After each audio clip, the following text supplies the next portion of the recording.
Okay, we're back. This is the word, and so obviously, one of the most consequential events that has taken place in this country and in the world in the past 5 or 6 years is what is called in this country the Great Recession. But whatever you call it, the world economy has suffered because of the actions of mostly a small group of bankers in the United States. It's obviously a very complex issue, but anyways, blah, blah, blah. So basically, obviously that emerged in, mostly it reared its head when financial institutions started to unravel in the United States in late 2008. But only just a few years later, and with most people who had lost their jobs not getting jobs back, the administration declared that the recession was over. And, it's getting more and more common with each passing month for people in the media, even people on the streets outside the media, to be optimistic. There are also a minority of say that that's not the case. And, on Fox Business, like we talked about earlier, they don't have a vested interest in being overly rosy about the economy. However, that did not stop them from challenging a guest who I think you and I will find that we agree with quite a bit. Let's go to the soundbite. We're not talking about interest rates going to 9%, though. We're talking about... I am. I'm talking about 7%. No, that's not what they're talking about. Okay, that means they're going to go back to 4% right away, and then the economy's going to go back into recession, and then the Fed... At 4%, the economy goes into recession? Absolutely. We're barely growing now, Tracy. Send us over the edge. You're basically saying we are teetering on the brink. I'll tell you why. What condition, this is so important, what condition have we actually solved as a nation since the Great Recession? We solved an inflation problem and an asset bubble by recreating a housing bubble, by taking interest rates to 0% and leaving them there for 7 years and printing $3 trillion. Because that overall inflation Does that make any sense? Why are we paying you? Tracy, how high? You don't think this market's going to keep going? No, absolutely sure. You're absolutely sure about the Dow. Year end, the Dow, it's at 14,965 now. By year end. And of course that ended in typical Fox fashion with everyone screaming over each other. But there were several points in there that I think are good points. The guest in that segment, he mentions that, in his view, should monetary policy shift, at all? Should there be some significant fluctuation in the stock market or in a sector of the economy? He says we're teetering on the brink. In the next few months, we could go down back into a recessive precipice. Do you agree with that? I think no. I think we can go into a depressive precipice because we are still in a recession. Everyone says, recession, but when does it stop being a recession and go into a depression? When is that line crossed? I think when you're in a recession, as long as you're in one, it's time to call it a depression and work to get it out of it. But I have to tell you, you are presenting a totally different reality from what, mainstream media is. But also, even more so, the government's official position is that we're not even in a recession right now. Right, because that makes them look bad. So why don't most people and the media seem to realize this? Everyone is aware of it. I think no one is willing to talk about it. Yeah. So it's almost like a conspiracy of silence in a sense. And that is one of the most wonderful things in the world about being poor. I don't care. I don't have a 401k. Yeah. Balloon, or as my mother likes to call it, a 2.5K. I have nothing to lose in this. So for me, the only thing I have to lose, which is my health care, I can call a spade a spade. He got his legacy. He got his Obamacare. And that is what he would be remembered for, Yeah. They did bring up the debt. Do you think that would be a contributing factor that would send the economy back into a spiral towards depression?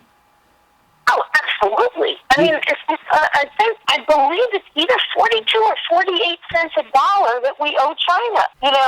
Countries in Europe are falling like flies economically, and the fact is, we're going to be next. Historically, the voices of the people who are most vulnerable, the voices of the poor, they don't get out there. So that might be a contributing factor to why what you would contend is the real story is not making it out there, that people are being duped. Right, because the people who are poor are not the ones in power. I have no power. I have, my day-to-day living. I don't watch the stock market. I don't this, I don't that. But I see my dad sitting there with his iPhone checking the stock market every hour, and he's so excited, the little itty-bitty bits, and it goes up and down. How can our economy be so in the toilet, but yet the Dow numbers be historically high? I don't understand it. And again, it makes me think that it's all inflated crap. Well, I think again, I'm not an economist. I don't study economics, and it's something I'm trying to get better at.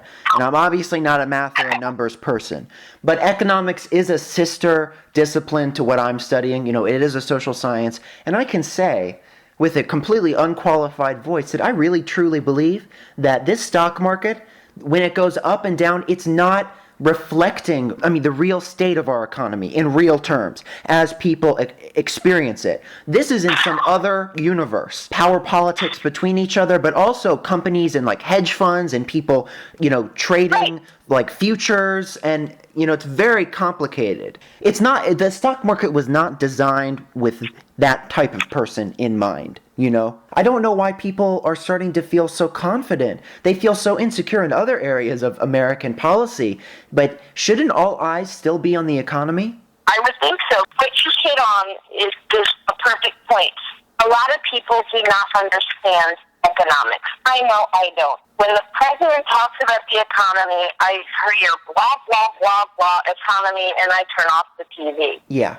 Because the fact is, I don't know anything about it. I don't understand anything about it. I have no money. It doesn't affect me. But and also to go on to that... I don't read anything that any of them ever say anyway. I was going to say, can you take seriously, can you believe the information that the Obama administration Federal Reserve even releases? I don't think we can trust our government. First of all, you have to have a lot of money to be in the government in the first place. Or you have to have hella good connections. But both of those are not democratic values. Neither of them are. And that's the problem. I think that is the core problem that we have with government. Because the people that all this stuff directly affect are the people with the least voice. That's not democracy. That's oligarchy, or that's, kleptocracy, whatever you want to call it, whatever ocracy it is. It's not democracy. We were never a democracy in the first place. We were a republic. Yeah, and I actually was listening to an interesting podcast about this. Even our early presidents up until the 1860s, they were not trying to pass us off as a democracy. They would admit wholeheartedly that this was a republic. But I think, it's a republic. If it's functioning, if it's healthy, it's fine.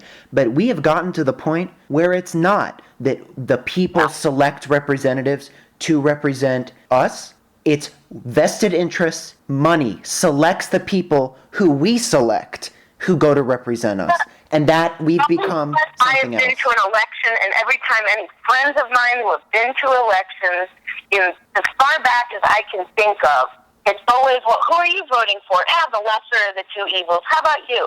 And that's the problem in a nutshell. Yes. We should not be voting for the lesser of two evils. We should be voting between two candidates, both of which we like. It's a matter of who we like better. That is what it should be, and we should be excited about it. Well, coming back to the economy, I have a series of articles from Business Insider about the state of the economy. It's this first one is entitled "Stocks Are Increasingly Vulnerable to a Severe Decline." It said the stock market appears to be hitting a wall as an increasing number of negative catalysts are on the horizon at the same time. It says the economy is still plodding along at barely above stall speed, falling short of forecasts by the Fed and most Wall Street strategists and economists. What jobs have seen growth in the past few months are unusually high proportions of new jobs in low-paying segments of the economy. It concludes by saying, although the market has breathed a sigh of relief over Putin's proposal to defuse the Syria crisis, the debt once again threatens to shut down the government or result in further spending cuts in an already fragile economy. One word, McDonald's. Because all of us poor people, what we can afford to eat is McDonald's, so McDonald's is making money and they're hiring people. Yeah. So we're getting jobs at McDonald's. There you go. That's where all those new jobs in the quote-unquote low end are coming from. I'm sorry, McDonald's is $1. I mean, where can I buy meat? Buy the bread, buy the meat, buy the cheese, to make this commercial for that. I can't. Not once on the news have I heard any newscaster or journalist or so-called expert just really come out and, they're all like, oh, I wonder why the job growth is in this sector. That's like Michelle Obama saying, eat healthy, go organic. Yeah, you're going to pay for organic? She's speaking from a place of privilege. So here's another article from Business Insider. It's called 5 Years After Lehman Brothers, Could Another Collapse Be on the Horizon? It starts off with a quote from FDR. The quote is, "The measure of the restoration lies in the extent to which we apply social values more noble than mere monetary profit," which is a lesson that a lot of financial institutions in this country could have stood to learn in the past 5 years. This article goes on to say the banks, it's quoting politicians who says the banks are still too big, too interconnected, and too undercapitalized. This politician is not alone in fearing that too little has changed to prevent another crisis and that lessons have not been learned. Many fear that history could repeat itself, and a British politician, they quote, named Alistair Darling, who was the British financial chancellor at the time of the bailouts, agrees with this. He says, as long as people think they can make money out of nothing, it will happen again. And I completely agree with that. As long as we have this carnival, what did they used to call it, casino economy, perhaps? I mean, when you have sectors of the economy, like derivatives, like money markets, like futures, that are not even tied to anything that is physical, that are just sectors of the economy. Wait, let me finish. That are just sectors of this economy where very wealthy people are shifting money from one account or one source to another, that have no bearing on actual production, on actual work, on actual labor, that is creating an economy built on a house of cards. Yeah, I mean, bidding on something that may or may not happen. I mean, seriously, when I heard about that the first time, I was like, they're seriously banking, people's money on that? And I'm sure people don't even know what futures really are. No, they don't. It's shameful because even after the recession, people don't. If you found out that, one of the 25 things that the company you work for was putting your retirement in was futures, and you found out later what futures were, because you're the economist, you're in some other area, and then you find out what it is once it crashes, I'm sure you'd be pissed as hell. I know I would be. Let's say I'm a janitor. I don't know anything about economy. I don't know anything about that. I work for one of these big giant corporations. And then eventually when I find out that the company I worked 30 years for bet on futures, and then I found out what futures are, I would be pissed as hell. And they shoot them up and all that. I hate to say it, but I understand it. I might even do the same if I snap like that, if I had a family to take care of and I worked my whole life for something like that. But even more infuriating than futures, a company could even do worse than the scenario you presented. Instead of just investing in something flimsy like futures, they could invest in hedge funds that purchase home loans and then basically banking on the fact that those home loans fail and trading failing home loans around each other. But when I had never known what futures were, and when I found out about the fact that futures are even a market, it sickens me. But yeah, all of this stuff. I mean, derivatives, I find them even more horrific. But I knew that existed. Yeah. See, for me, it was the other way around. Going into the recession, I mean, I was fairly young then. I was still in high school. But, I knew about futures. What I did not know about was, as like most people, I found out what a derivative and what a default credit swap or whatever it's called is. And I was like, this is a sector of our economy. And even worse, I said, this is something that if something goes wrong in this market, the entire economy suffers. Seriously?